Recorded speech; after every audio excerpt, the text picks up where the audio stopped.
रुंसारि मंगल सिंह नार्जारिनि सारादुखौ दिनै गावनि न'आव नेमखान्थि बायदियै खुंफुंनाय जायो। खुलुमबाय, बड'सानि स्टुडिय'आव रादाबखौ फरायदों आं सांग्रिला नार्जारि।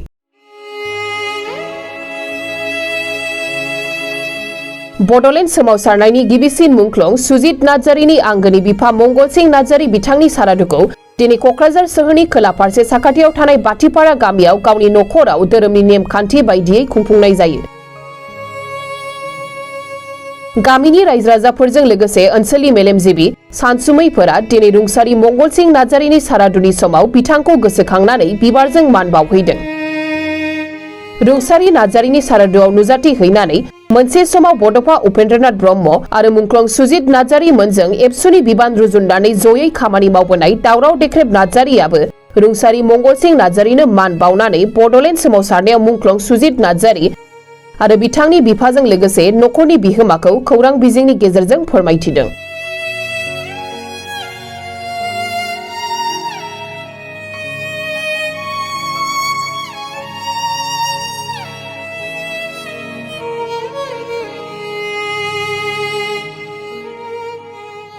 दिनै मानगोनां मंगल सिंह नार्जारिनि श्राद्ध बे बड'लेण्ड सोमावसारनायनि गिबि मुंख्लं सुजित नार्जारिनि बिफा। दिनै बे श्राद्धआव आङो गिबियावनो मानाव गेदेर मंगल सिंह नार्जारिनि जिउ गोमानायनि थाखाय गोथौ दुखु मोननाय फोरमायो आरो लोगोसे आङो इसोरनाव आर'ज गाबो जाहाथे मानाव गेदेर मंगल सिंह नार्जारिनि जिउमाया सोरगोआव जाहाथे आलो गोजोन जायगा मोनहैयो, आं बेखौ इसोरनाव आर'ज गाबो। आङो गोबां दुखु मोनदों बिथांनि जिउ जोबनायाव, हथात जिउ जोबनाय जाबाय आरो बिथाङा जोंनि आलादा बड'लेण्ड रायजो सोमावसारनायनि गोथां मोनसे जारिमिननि फुंखामोन, नेरसोनमोन। दा दिनै बिथाङा रुंसारि जानायाव मोनसे गिदिर हाजोआ गिसिखानानै थांनाय बायदि जाबाय। दिनै जोंनि जायनाखि फोरमान उपेन्द्रनाथ ब्रह्मनि सोमावसारनायाव आलादा बड'लेण्ड रायजो सोमावसारनायनि फोरमान, बे फोरमाना गोथां महरै आदा मंगल सिंह नार्जारियानो दंमोन। दा बिथाङा रुंसारि जालांबाय, गिदिर हाजो गिसिखानानै थांनाय जाबाय। आं ओंखायनो गोथौ दुखु मोननाय फोरमायो। दा बिथांनि जायनाखि अबदान बर' जाथियाव बेखौ जोङो बुंनानै फोजोबनो हाया। बिथांनि खाथियाव जों जोबोद नेहाथ, मानोना बिथाङा गावनि असे फिसा, गावनि आंगो फिसाखौ फेदेरनानै फोलावनानै रोंखा राखा खालामनानै दिनै हथात बेमार आजार गैयाजासे खोमाना लानो गोनां जानायाव बेनिफ्राय देरसिन आरो कन्ट्रिबिउसन जेबो थानो हाया। आरो बिथाङा दुलाराय बर' फरायसा आफादनि आलादा रायजो बिनायनि सोमावसारनायावनो जिथु बिनि फिसाला मानाव गेदेर मुंख्लं सुजित नार्जारिया रुंसारि जादों जेब्ला, मुंख्लं जादों जेब्ला, दा बड'लेण्ड सोमावसारनायनि थाखायनो बिथाङा फिसालाखौ दान होनाय जाबाय। दा बे हिसाबै बिनि कन्ट्रिबिउसना बिराद गिदिर, बिनि अबदाना बिराद गिदिर।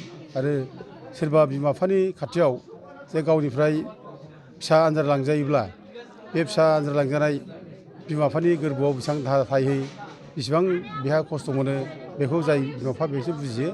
दा दुखु दाहानि गेजेरजोंबो आदा मंगल सिंह नार्जारिया जे गावनि फिसाला जे जिउ गोमाबाय, बड'लेण्डनि थाखाय मुंख्लं जालांबाय, बेखौ जे गनायनानै लानो हादों, बे गनायनानै लानो हानाया जोबोर गिदिर बाथ्रा। आं बेखौ गोरबोजों खुलुमो, सनमान होयो आरो बिथांमोननि खाथियाव जों अरायबो जोबोर ऋणी। जोङो उपेन्द्रनाथ ब्रह्मनि लोगो हिसाबै बिथांनि आन्दलनजों जों लोगो लाफानानै जोंनि आन्दलनावनो मानाव गेदेर सुजित नार्जारिया ओंखारनानै आरो बिसेसकरि बिनि बिफा आदा मंगल सिंह नार्जारिनि खाथियाव जों जोबोर ऋणी। बिसोरनि खाथियाव जों जोबोद नेहाथ, जोंहा जेबो गैया बिसोरनि खाथियाव, बिसोरनिफ्राय देरसिन कन्ट्रिबिउसन होनो हानाय जों जोंहा खमथा गैया। ओंखायनो आं बिसोरनि खाथियाव अरायबो ऋणी, आं बिसोरनि जिउमाखौ अरायबो खुलुमहरो। दा आं सुजित नार्जारिनि खेथ्रआव एसे बुंसै आरोखि। दा सुजित नार्जारिया गिबि मुंख्लं जोंनि दुलाराय बर' फरायसा आफादनि उपेन्द्रनाथ ब्रह्म दैदेननाय आन्दलनाव बेनो गिबिसिन मुंख्लं जादों सुजित नार्जारियानो।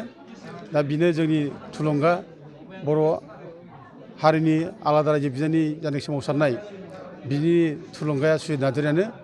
गावनि जिउखौ हारिनिफ्राय देरसिन नङा बेबायदि मोनसे जाथियाव स्पिरिट होनानै गालांबाय।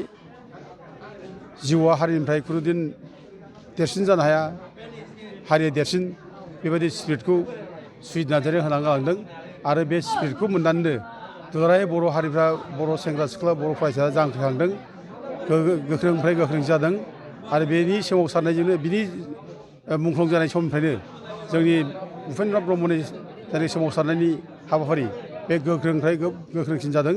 बेखायनो सुजित नार्जारिया जोंनि बर' हारिनि आलादा रायजो बिनायनि बेनो थुलुंगा।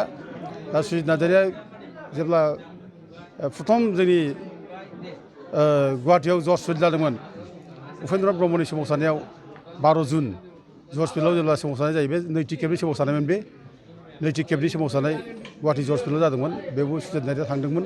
सुजित नार्जारिया बाहागो लानानै बेबो फैफिनदोंमोन। ज' ज' बयबो मिथिजोबखांनानै जाय फाराफारि फैबाय दा बे फैनाय समाव रंजा खुसि बयबो फैदों जै होयै बयबो फैदों जे न' Bodoland north east divide Assam 50-50 जोंनो आदाला बड'लेण्ड रायजो नांगौ बे स्ल'गान होयै फैनाय समावनो नैबे बरपेटा टिउ सकआव जे माखासे गाज्रि माने बर' बिरोधि हारसाफ्रा लामायाव जमनानै गिदिर गिदिर अन्थाइजों खुबैना होयो। दा बे गिदिर गिदिर अन्थाइजों खुबैनायाव जोंना मानाव गेदेर जोंनि अनजालु सुजित नार्जारिया गोब्राबै जखम जायो। नाथा ओंख्रियाव अन्थाइ नांनानै दा बे जखमखौ गोब्राब मोननायखाय बेखौ सिगाङाव माबा हस्पिटालाव एसे लांदोंमोन खिन्थु बेयाव जायनि डाइरेक्ट माबायाव लांबाय ओमफ्राय बरपेटा सिभिलावसो लांदों। दा बरपेटा सिभिलावसो लांनायाव बेखौ माने जोंनि अल क'क्राझार आन्सलिक कमिटि एबसुआ नेनो थाखाय मानसि गारदों जा बिनाराम बसुमतारी होननायखौ बेजों बिनाराम बसुमतारी बे लोगोआनो बेखौ नेफादों। दा गासिबो बेखौ दोननानै बयबो फैजोब्बाय जाय फारिबो फैजोब्बाय। दा बिथांमोना बिदि बिथिं गारियाबाथाय हांमा गारिमोन आरोखि हांमा गारि रिजार्भमोन आरोखि। दा बेजों फैबाय बिसोरो फैनानै सोरांफा माफा आंखौ माने न'आव खबर हैबाय बे खारगावनि माबा आरोखि दानथार होनाय आरोखि दानथार होनाय ओमफ्राय जा राजकुमार ब्रह्म बिथांमोना आंखौ खबर हैबाय माने बड'लेण्ड आन्दलननि सेन्टारा बुंनो थाङोबा जोंनि न'आवमोन जों न'आवमोन। बेखायनो माबा मोनसे खबर जायोब्ला माबा मोनसे जायोब्लानो माबा मोनसे इनफरमेसन नांगौबा जोंनावनो थाङोमोन आरो बेखायनो आंनाव खबर हैबाय फुङावनो आं बे खबर हमनानै आंबो लगे लगे आं साइकेलजों फैनानै क'क्राझारसिम फुङावनो आन्दो साइकेलजों फैनानै क'क्राझारसिम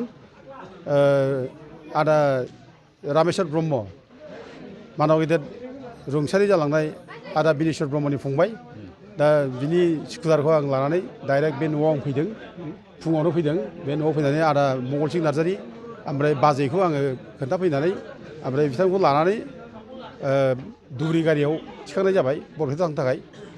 धुबुरी गारियाव थिखांबाय आं ओमफ्राय बिसोरखौ थिखांखांनानै आं डाइरेक्ट आं बे स्कुटारखौ लानानै आङो बरपेटायाव थांनाय जादों आरो दा स्कुटारथ' दोननो जायगा गैला लांफानोबो हाला बेखायनो बे स्कुटारजोंनो आं लानानै किशोर बसुमतारी होननाय सासे सिम्बरगौनि जोंनि मावथि गोख्रों दा बधय बियो माने क'क्राझार डेभेलपमेन्ट अथ'रिटिनि चेयारमेन दा बेखौनो आङो लानानै थांबाय बरपेटायाव लानानै थांनानै जेब्ला थाङो बे समाव आदा मंगलसिं मोनहा बिफाया मोनहा बिमा मोनहा सौहैनानै दंखायोमोन। दा बिसोरनि गाबनाय हब्रा हब्रा गाबनाय हस्पिटालावनो आं खोनानो मोनबाय। दा खोनानानै आं सानबाय बे मानसिया गैला थैबाय। ओमफ्राय दसथानानै आं जेब्ला माबायो बिनारामा लोगो मोनफैबाय आंखौ बे आंनो खोन्थाबाय आदा मानसियाथ' गैला थैबाय होननानै आंबो जोबोद दुखु मोनबाय बिखा गावबाय बेयाव खयथायाव थैखो दा गावबो मोजां बुंनो हायाखिसै खयथायाव थैखो खिन्थु मोनायावनो थैदों आरोखि मानसिया। ओमफ्राय बेथ' 12था बारबायमोन जानो हागौ गाव इनफरमेसन मोननाया माने 12 थारिखआव थैदों 12 थारिखआव घटना ओमफ्रायथ' 13 थारिख फुङावनो बे थैदों बेबायदि मोनसे बिनारामा लादों आरोखि बे आंनि खोन्थानाय बायदिबा दा थैनाय टाइम होआखै। दा बिनि उनाव आङो लगे लगे बे बिमा बिफाखौ बुजायनानै डिसिनाव जों फैबाय बरपेटा डिसि बिके बरुवा होननाय बे समाव डिसिया बरपेटाना बे बिके बरुवानाव फैनानै आं रायज्लायफैबाय रायज्लायनानै बिके बरुवा बिथाङा जोंखौ जोंनि दुखुखौ नुनानै बे हेल्प होबाय। बे बुंबाय नोंसोरो मा बायनांगौ नोंसोर बायना लादो दारहा बायना लादो ओमफ्राय जि जोम बायना लादो आङो नोंसोरनो मटरखौ आङो बेब'स्था खालामसै होननानै बिथाङा जोंनो ट्राक गंसे गोथैखौ लाबोनो ट्राक गंसे जोंनो बेब'स्था खालामनानै होदों। ओमफ्राय जोङो बे ट्राकखौनो लानानै उनाव जोङो बेयावनो बरपेटा सिभिल हस्पिटालावनो बिनि पस्टमर्टेमखौ खालामखांबाय। जोंना डिसिया खोब हेल्प खालामदों जोंखौ दा पस्टमर्टेम हेल्प खालामखांनानै जोङो बे ट्राकआवनो जों बेखौ मानाव गेदेर सुजित नार्जारि ओमफ्राय बिनि बिफा बिमा ओमफ्राय बिनाराम बिसोरखौ थिखांनानै जों हरो। ओमफ्राय लोगोसे आरोबाव मोनसे प्रब्लेम दंमोन जोंहा बे सिम्बरगावनि माखासे जोंनि आन्दलनकारिफोर दा बिसोरबो बे टिउ सकआवनो लाखिजानानै पुलिसफोरजों लाखिनानै बिसोरबो थानाव दोनहैदों। दा बबाव दोनहैदों जों रावबो मिथियामोन खबर लाबाबो जोंहा बे समाव मोना टेलिफनबो गैया जगाजग लानो जेबो गैया दा आं हारसिं थांनानै जुदि जों बेयाव जुदि खबर लानायमोनब्ला जोंहा जगाजग लानाय खुनु जोंहा माने राहायानो गैयामोन। दा आङो डिसिजों रायलायनानै मानब गेदेर बिके बरुवा बिथाङा गावनो खबर लानानै खोन्थाबाय जे आंनो बे पाठसाला थानाव दङ होननानै। ओमफ्राय आं बेखौ रिकुवेस्ट खालामबाय बिरादनो बरुवाखौ डिसिखौ। दा बिथाङा रायलायनो होनलाय ओमफ्राय हगारनाय बेब'स्था लाबाय। दा बिसोरो बबि गारियाव दङ बिसोरो सिम्बोरगावनि जायनाखि फरायसाफोर दंमोन बिसोर बबि गारियाव दंमोन। दा बे बबि गारिखौ उनाव रिलिज खालामना हरबाय। दा जों लोगोसे बे माने सुजित नार्जारिखौ जोङो लाना फैबाय। आङो स्कुटारजों फैफिनबाय जों माबाजों खिजरजों आंजों। ओमफ्राय बाखि बिसोर ट्राकजों फैबाय। ओमफ्राय बिनि उनाव मानिकपुर सहैब्ला बे समाव माबा डिस्ट्रिक्टआ चेन्ज जायो नालाय बिजनि मानिकपुराव सिकिउरिटिया आरोबाव एस्कर्टआ चेन्ज खालामना होबाय। दा जों बिराद बारहुंखा अखा जों लोगो मोनबोदों स्कुटारजों। थेवबो लासै लासै जों फैनानै अनेक लेट जाबाय। दा फैनानै ओमफ्राय सिकिउरिटि ट्रेन्सफार खालामनायावबो एस्कर्ट ट्रेन्सफार खालामनायाव मानिकपुराव बेयाव एसे लेट जाबाय। ओमफ्राय बेनिफ्राय जों न'आव सहैगौमानि नैबे न'आव सहैगौमानि जों मोनानि 11थासो जाफैदों आरोखि। सुजित नार्जारिनि आं खोब माने दिनै बेखौनो दुखु मोनो। दिनै बे न'खराव जेनाखि माने बड'लेण्ड सोरजिनायनि कन्ट्रिबिउसन दं बे न'खरहा आं बेखौ अरायबो सनमान होयो आरो गोसोखाङो।